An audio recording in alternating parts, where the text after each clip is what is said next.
अभिनयाच्या क्षेत्रात आपला ठसा उमटवल्यानंतर अभिनेत्री क्रांती रेडकरनी आपली पावलं आता दिग्दर्शनाकडे वळवलीत। कांकण या तिच्या पहिल्या सिनेमाचं शूटिंग आता सुरू झालंय। जितेंद्र जोशी आणि उर्मिला कानिटकर हे या सिनेमात मुख्य भूमिकेत आहेत। तर हा सिनेमा म्हणजे एक आगळी वेगळी रोमॅन्टिक लव्ह स्टोरी आहे। एकूणच ही नवी जबाबदारी खांद्यावर घेतल्यावर क्रांतीला नक्की काय वाटतंय ते तिच्याकडूनच जाणून घेतले आमचे रिपोर्टर प्रणाली मोरेनं।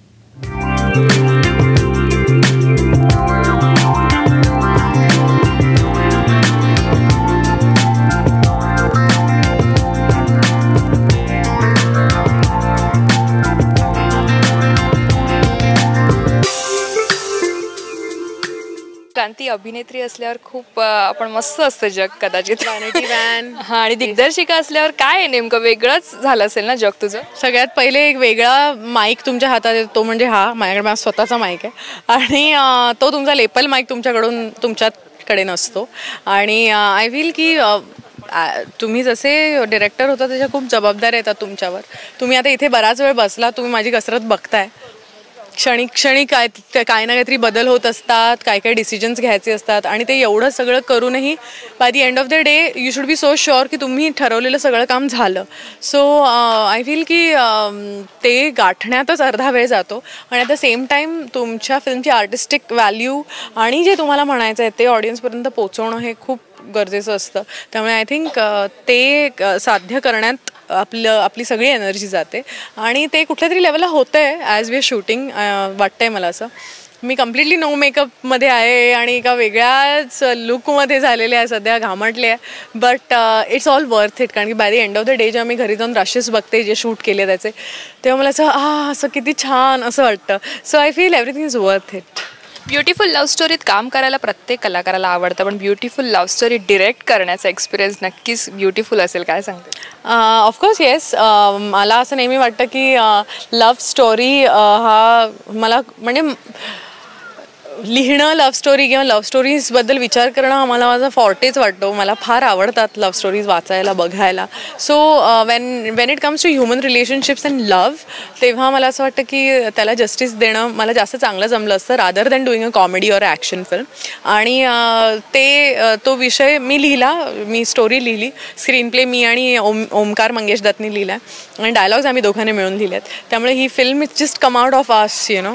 सो ती डिरेक्ट करताना आणि ती प्रत्यक्ष आपल्या डोळ्यासमोर जे आपण डायलॉग दिले ते आर्टिस्टकडून बोलून बघताना खूप इमोशनल व्हायला होतं की जे मी लिहिलं आहे ते असं करेक्टरित्या पोहोचेल लोकांपर्यंत। तुझ्या लेखी जे दिग्दर्शक आहेत ते तुझ्या डोक्यात कोण फिट आहेत की यांच्यासारखं मला करायला नक्कीच आवडेल?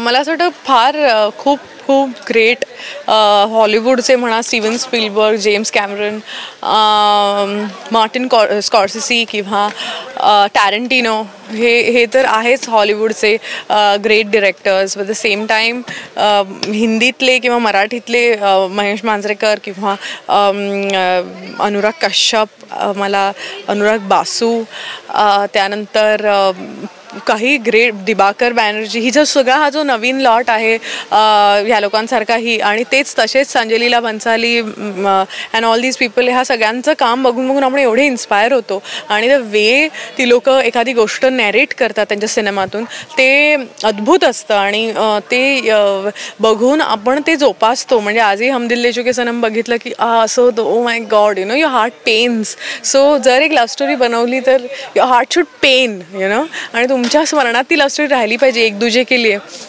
सच a beautiful love story.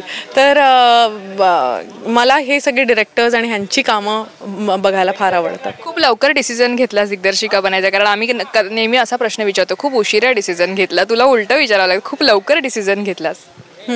Basically काय आहे की मला गोष्टी खूप आधीपासून सुचत होत्या आणि मला फार इंटरेस्ट असायचा नेहमी डिरेक्शनमध्ये। तर मला असं वाटलं की धिस इज द टाईम आणि जर एखादी चांगली गोष्ट सुचली आहे, मी जी ऐकवली माझ्या बहिणीला, माझे जिजू, त्यांचं स्वतःचं प्रोडक्शन पण आहे, कृष्णराज फिल्मचे सचिन शिंदे जे माझे प्रोड्युसर आहेत, ह्यांना ऐकवलं, त्यांचं असं म्हणणं पडलं की नाही तूच का नाही डिरेक्ट करत, कारण की जशी तू ही फिल्म बघतेस तशी ती लोकांपर्यंत पोचली पाहिजे। सो घेतला डिसिजन आणि म्हटलं की या may as well you know why not.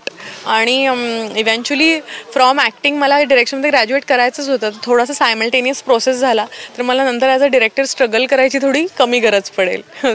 बऱ्याच वेळ आपण आता भेटणार आहोत, पण एक तरी आता शेवटचा प्रश्न. सध्या फेसबुकवर एक लाईन फिरते, अभिनयात क्रांती केल्यानंतर क्रांती रेडकर आता दिग्दर्शनात. लोकांना काय सांगशील काकणविषयी, कारण ती अपेक्षा प्रत्येकाची असेल तुझ्याकडे? काकण ही एक लव्ह स्टोरी आहे, ह्याबद्दल मी सध्या एवढंच सांगू शकते. पण ह्याच लव्ह स्टोरीतला प्रत्येक कॅरेक्टरचे जे इमोशन्स आहेत ते तुम्हाला कुठे ना कुठेतरी तुम्ही त्याशी रिलेट कराल.